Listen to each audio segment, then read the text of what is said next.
Hi and welcome back, aviators and aviation family. Today I'm in EDBM, which is the Magdeburg City Airfield, and today I'm showing you how to start up and how to pre-flight a Beechcraft Twin Bonanza. There she is. Special cars, rare bikes and airplanes. This is what drives me. I'm Philip and I'm the Driven Aviator. Welcome to my channel. Alright, there we are. As you can see, there are a lot of cool airplanes around. Have you seen this one? This is a Air 2. Those things are damn fast. Some ultralights, very fast ultralights like the VR3. Like this one with the it should be one of the faster ones according to the prop. We have another nice Yak 52 and a great paint scheme. Yeah, so this is our hangar up here, and this is 3 Alpha Golf. Welcome back. So the first thing you want to do is to open your airstair. There we are. And this already gives you a great feeling of a luxurious, huge airplane. So, welcome inside.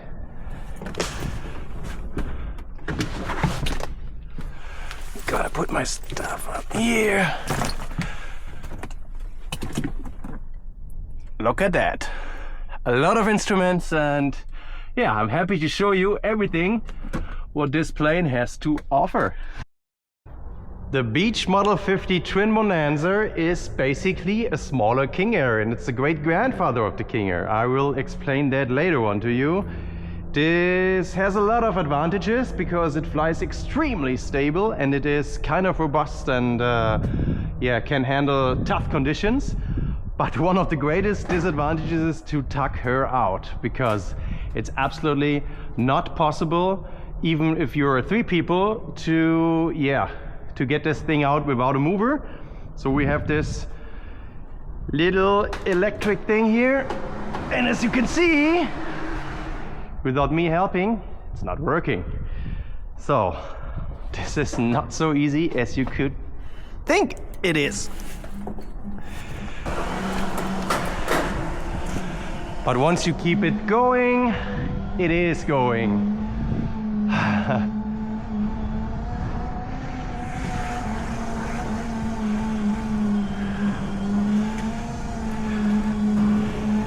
So, leaving her there for now, so we can make a thorough pre-flight inspection without having too much wind noises, because it's very gusty and very windy, which should make some great crosswind landings today, or at least one crosswind landing.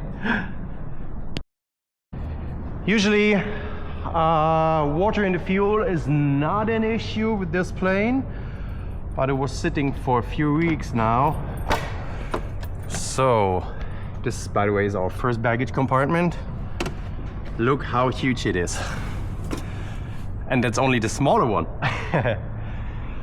Okay, so you want to make sure, because we had some cool nights and some warm days, and you know, we don't want to have some water in our fuel, and that's the reason why we're draining.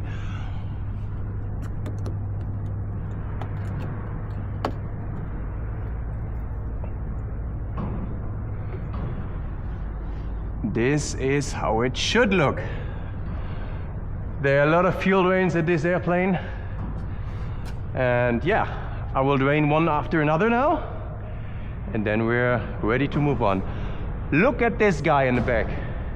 It's an Icarus C42 in those gusty conditions. Wow, that's a brave guy. I like that. So this is the last one, also looking clear and blue, which is a good sign. So that was part 1, draining the fuel tanks. This particular aircraft is equipped with a fuel totalizer, which makes measuring fuel flow quite easy. But as I've been flying with that one for 2 hours, I always want to make sure that we have enough fuel, especially in the mains, to get her started and even more to get her up in the air.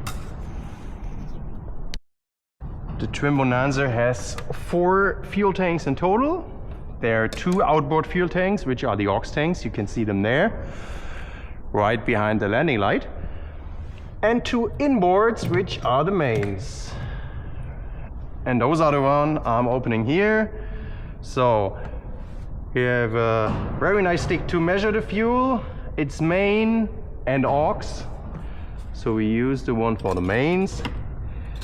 As you can see, we have 25 gallons. Total capacity of this one is 45 gallons, so a little bit more than 50%. That's absolutely fine on this side. Let's quickly check the other side. Same procedure as before. Going to the mains.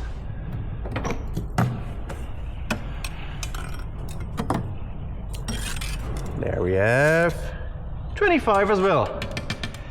Pretty equal fuel flow, so to say. It is good. Close them properly. You always want to make sure to close all caps properly. Especially oil caps and fuel caps. Trust me, I made my own experience with that. All right. Another important thing you want to make sure of are the engine bay compartments. So this is a model H50 Twin Bonanza, one of the very last ones. It was built in 1960 and they ended production in 1963. The H50 has IGSO 480 engines.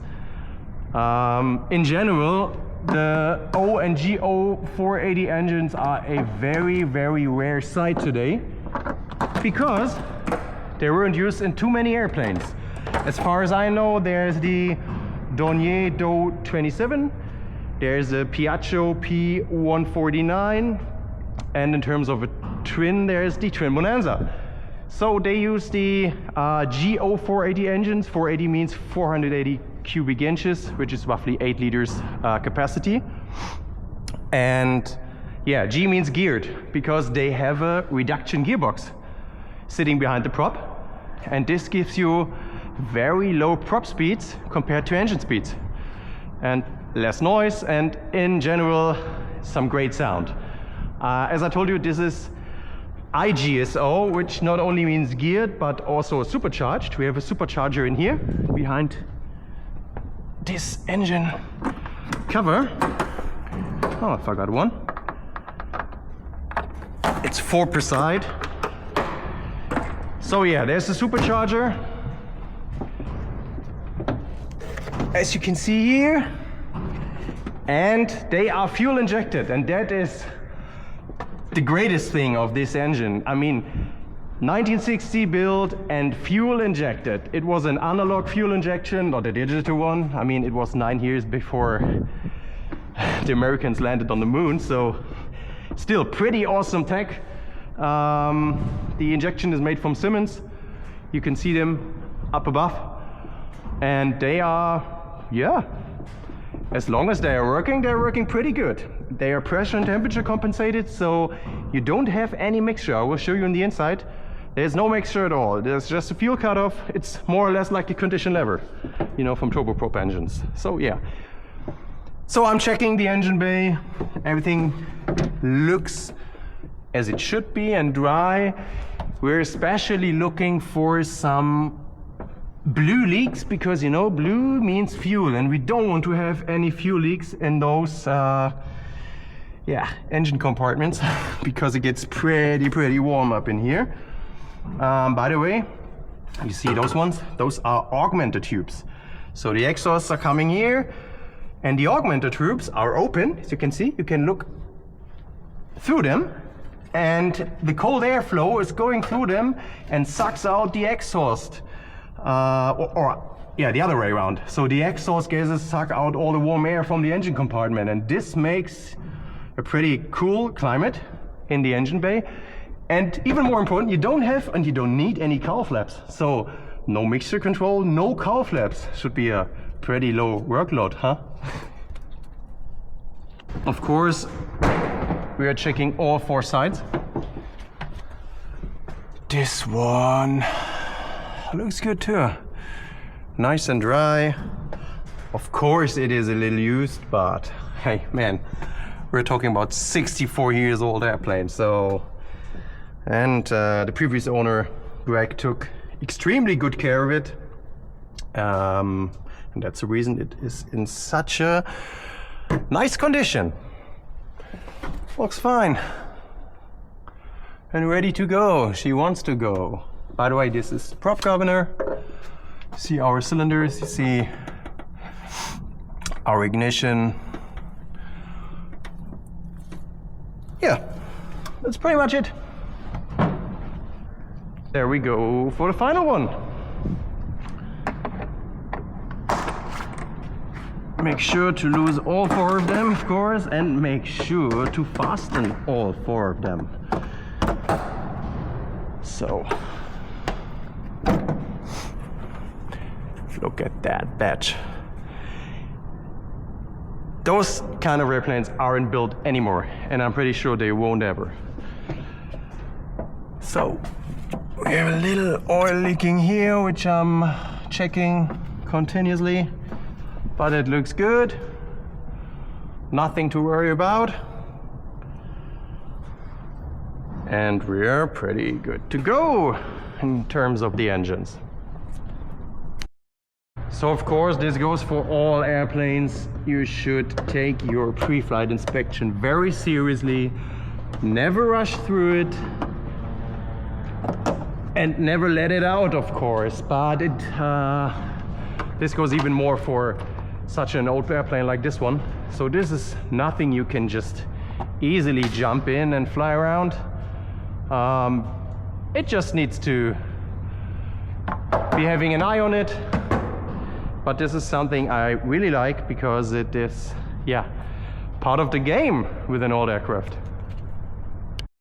Okay, so the rest of the pre-flight is pretty normal pre-flight, as you may know from all other aircraft or twin engine aircraft. So you're checking stall indicator, you check your leading edge. Of course, you check your pitot tubes, like this one.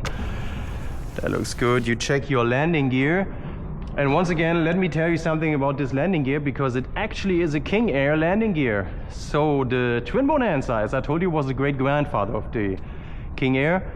The next step of this evolution was the Queen Bonanza, which had the same engines, the supercharged IGSO 480. I think there were also some turbine engine versions for the later models. Yeah, and then it evolved into the King Air, the A90. So that makes you having the same landing gear here as on the King Air and the same wing spar, and basically the same wing, which gives you a lot of lift and a lot of stability and, yeah, all the roughness you might expect from such a great, huge twin engine aircraft. Okay, so we stopped at the pitot tube. Then I wanted to check the landing gear. Here's a trick Greg showed me. If you have an iPhone, the measurement should look like this, and then your suspension looks good. Brakes look good. Here we have the augmented tubes, kind of dirty. She's dirty. Well, that's fine. Checking the props. Those are hardtail 3-bladed props. They're on condition, working pretty good. No leaks up here. Here we have our nose cone, and behind this nose cone is our weather radar. Checking this side as well. Fuel and oil caps are closed. Looking good, prop is looking good. You can also see if your reduction gearbox is alright, which it is, because those things are not only extremely expensive, they're nearly impossible to get. So in my second part of the video, when we fly this T-bone, I will tell you about how to handle very good care of those props and geared engines, because it's a bit different to other twin engines. And yeah, it's extremely important, because if you screw those engines or those props or the gear reduction gearbox, you're pretty much screwed by yourself, because it's nearly impossible to get some new parts for a 64-year-old plane, which isn't supported anymore by Beechcraft. Okay, all caps are closed, leading edge is looking good, pitot tube is looking good.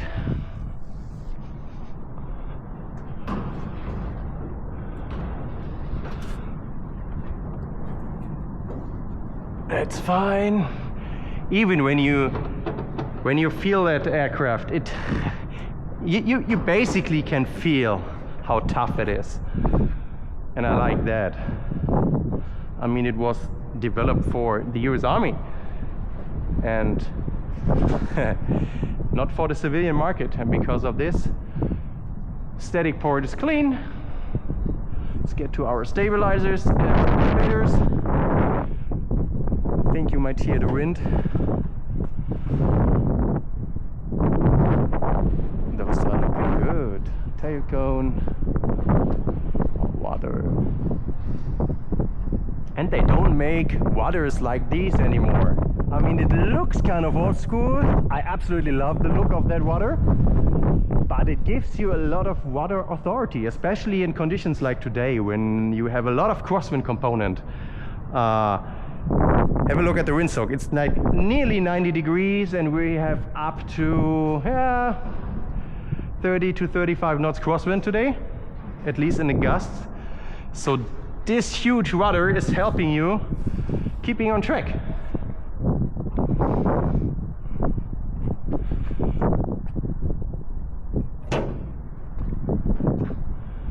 Looking good.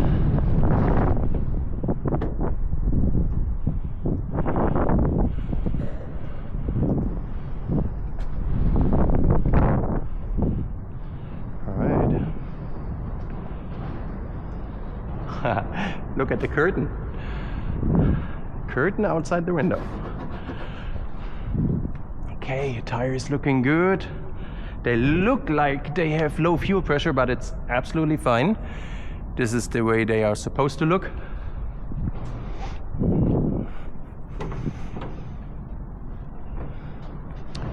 Checking those things. And here we are. Finished our pre-flight inspection of the 1960 Twin Bonanza. So, I love the sunshine, and sunshine was a pretty rare sight in the last days. So that's the reason why I skipped my work for a few hours at least and taking this beautiful little sightseeing flight together with you.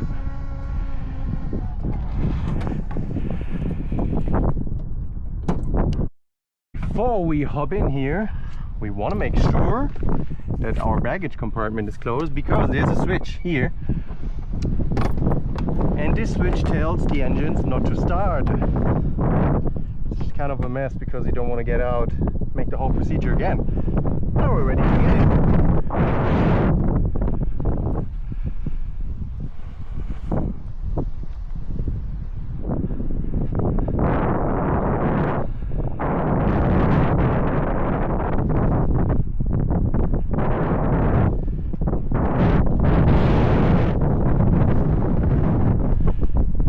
It is windy. Okay. Closing the airstair door. And secure it with this little chain. Baggage compartment is fine. Okay. So now I will take a seat, use this awesome quick reference handbook for our startup procedure very shortly. those things you can see here behind the curtain are not only your windows, they are also your emergency exit in case you can't use the rear one. So you just need to pull this red thing, then you can open the whole window and can bail out through the window to the wing. So please make sure they are properly closed. By the way, I remember the curtain. Then we try to get this in. Now it's closed. Curtain is inside. Good to go. There we are. On the left side in the cockpit. As you can see, this plane has a throw-over yoke and some adjustable pedals, rudders, because you can slide the seat in the middle and you can throw over the yoke with this little switch, and then you can have your co-pilot train the plane with one single yoke. You don't see that very often. Alright, exterior Preflight is finished. Safety equipment inspected and secured, no O2 pressure or mask needed. The cabin airstair door is closed and locked. Control locks are removed. Seats are adjusted, rudder pedals are adjusted. The parking brake is set. It wasn't set, my bad. Landing gear handle is down here. Look at that landing gear handle. In general, I mean, for Beechcraft engineers in the 60s, user experience wasn't kind of an issue. But at least it looks nice, kind of an Art Deco style. Yeah, it's looking nice, but I think modern panels are different. But by the way, Greg did a pretty good job with arranging all those instruments here, so it's been a lot better. I've seen pictures of the old panel and it was a mess. It really was like redundancy for everything, and there was no user experience at all.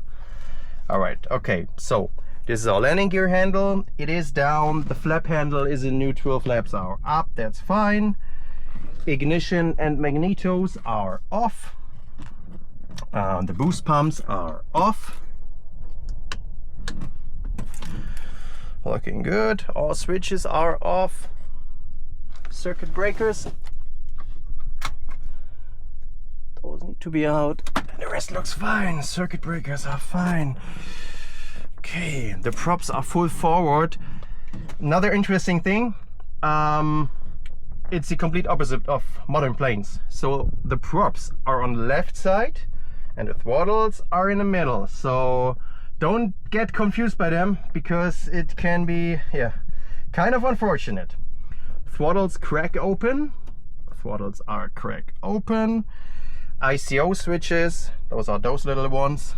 They are more or less your fuel cutoff, are off. The manual enrichment, see those little things, is off, and I'm pretty sure we don't need a manual enrichment today. Alternate air is off. Oil shutoff is open. You have a left and right oil shutoff. Didn't touch it, and it is open. By the way, this is our emergency landing gear lever, and it takes, I'm not sure, I think it was about 120 circles of manual pumping to get the gear down. So hopefully we don't need that one, because I might be kind of exhausted afterwards and not able to land this plane. Okay, battery on, check. Generators first, second, check. Walls are there, two sides, looks good. Fuel quantities, please don't trust those instruments because they are not working properly. That's the reason why I measured how much of fuel is left in there. Fuel selectors are to main tanks, so we have the fuel selectors here. Main is up, so this one is in the main and this one is in the main. Please make sure they are not in any selection in between, because then you don't have any fuel flow at all. This is really important. So, and the nav lights on. Nav lights are on. There we go. 1236 local. Okay, starting engine checklist. Oh, it's kind of loud because of the wind. Okay, once again, doors are closed and locked. The beacon. Want to make sure the beacon is on, and the beacon is on. Boost pump on, so we're starting with the left engine. Boost pump to main, you can hear it, you can see we have some fuel flow in the green, which is really important. We have a clear prop area. We start with one magneto. This is really important. Only use one magneto because they have different timings. And when you start with both magnetos, you can have a kickback and destroy your, I don't know, your whole engine, prop, reduction gears, whatever. So only one magneto, but remember to use the second afterwards. All right, so what I will do now is prime a little. 1, 2, 3.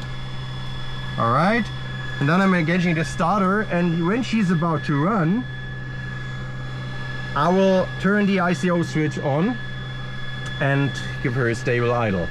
By the way, it's more or less easy when she's cold like today, but it's like a hopeless endeavor when she's hot. So hot start procedures with a injected Lycoming are horrible. All right, clear.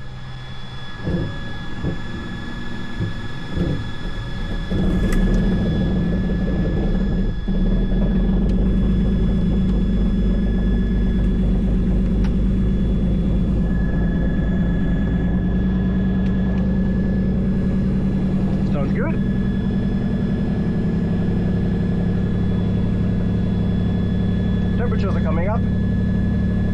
I love this GPI thing. This is how she should sound.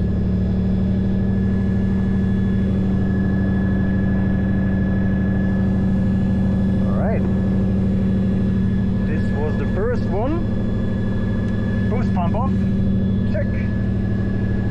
Fuel flow is stable. Fuel pressure, of course. Fuel pressure is stable. Okay, second one. So boost pump right to main. Check the fuel pressure. Looking good. Prop area is clear as well. Magneto, left magneto on. ICO switch is off. So I'm gonna prime her. 1, 2, and 3. And another start.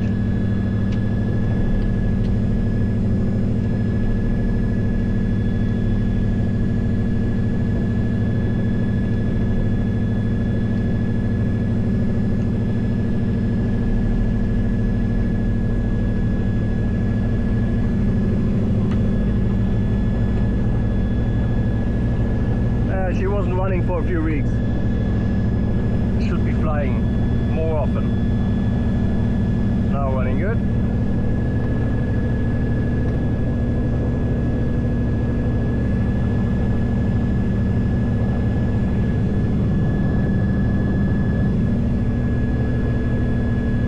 That looks stable. Alright, fuel pump off on the right. Check. Fuel pressure check. All good. All max are on. And starting engine checklist completed. Now I can activate my avionics.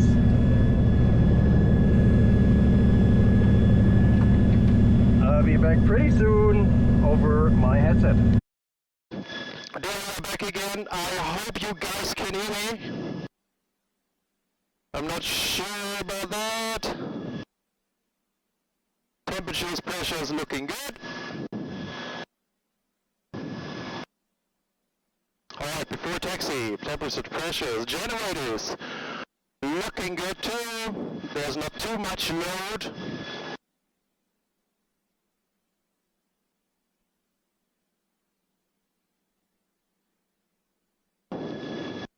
Avionics are on, so I'm pretty sure we're taking off runway 27. Heading is set. I pre-select our altitude for 3,000 feet, which should make it for our little sightseeing flight. Okay, suction 1 and 2 checked. Vacuum instruments are good. There are not so many vacuum instruments anymore. That's simply because, yeah, we changed it to a nice panel upgrade, which is working independently. Okay, sorry, there we are back again. I just wanted to make sure you can hear me good. Because I think it's important that you guys are with me on this Preflight and start up. Okay, so she's running strong, temperatures are good, pressures are good. We don't have any LEDs at this field, so I will just make a quick radio call. And I will, by the way, activate my headset.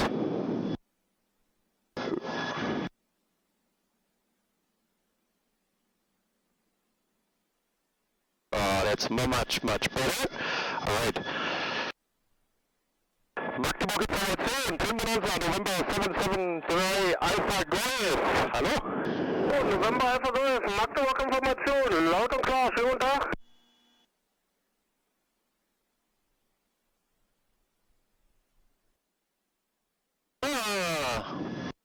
So what is the problem here?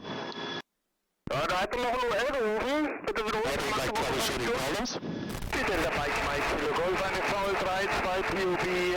Wir kommen von Echo Delta Critic Tango, haben noch 7 Minuten, sind wir...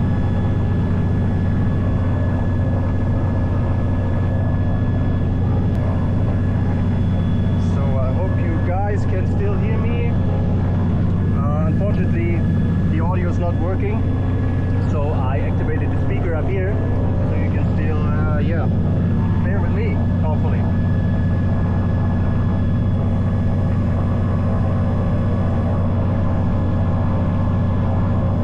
Alright, taxi light on. Parking brake release, check. Engine instruments, check. Flight instruments, check. Driven hard in the clouds, fly so high, shout it loud.